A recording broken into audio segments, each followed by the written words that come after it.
as some parts of the country are experiencing low temperatures while some are covered by snow due to the intense cold front. Let's now bring in Mpho Rasimphi from the Weather Desk to help us unpack this. He joins me in studio. Mpho, a very good afternoon to you. Of course, we know that when we look at the Eastern Cape particularly, it was a level 9 warning, and now it's been downgraded to, I think, an orange level 6 warning. But speak to us then about just the hardest hit areas in the country. I know Eastern Cape being one of them, KwaZulu-Natal. Let's start with the Eastern Cape, what we're seeing currently. Look, Eastern Cape is feeling most of the effect of the cut-off low that has been affecting the weather, because remember we had two systems. I think we should start there. We had the cold front that we warned about, and we had an upper air support in terms of the cut-off low. Now with the cut-off low coming in, that's where we get a lot of rainfall.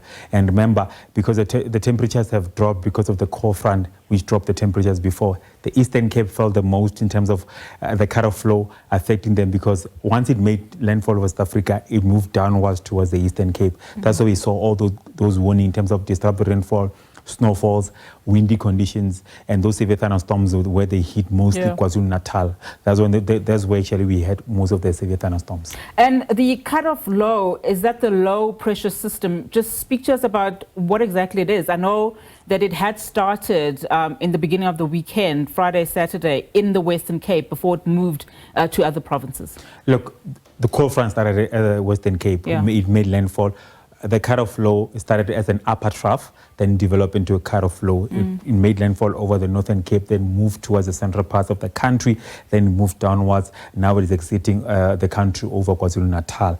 That's where the system, actually the Western Cape didn't feel much of the effect of the cut-off low. The cut-off low was felt mostly over the Eastern Cape and also KwaZulu-Natal. That's what the brunt of the effect was felt. And of course, this is all synonymous with the snow that we are currently seeing in most parts of the country. Just talk to us about those conditions and how long they may be persisting in the country.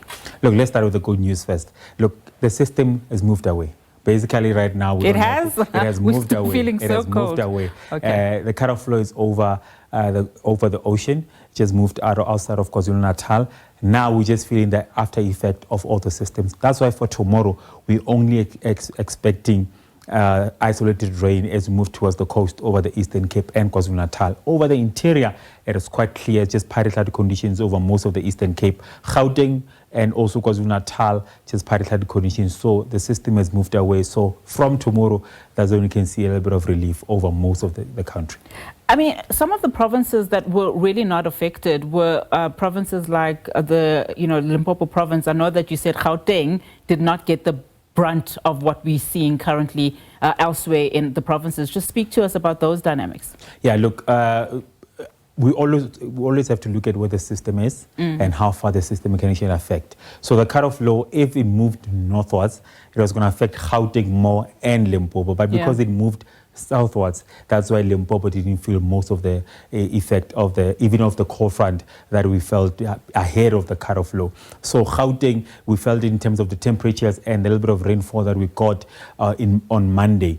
But most of the effect, as I said, it's where the cut-off low was moving, which was the Eastern Cape and also KwaZulu-Natal. All right, Mpho, thank you so much for that. Of course, Mpho Rasimphi is from the Weather Desk here at the SABC.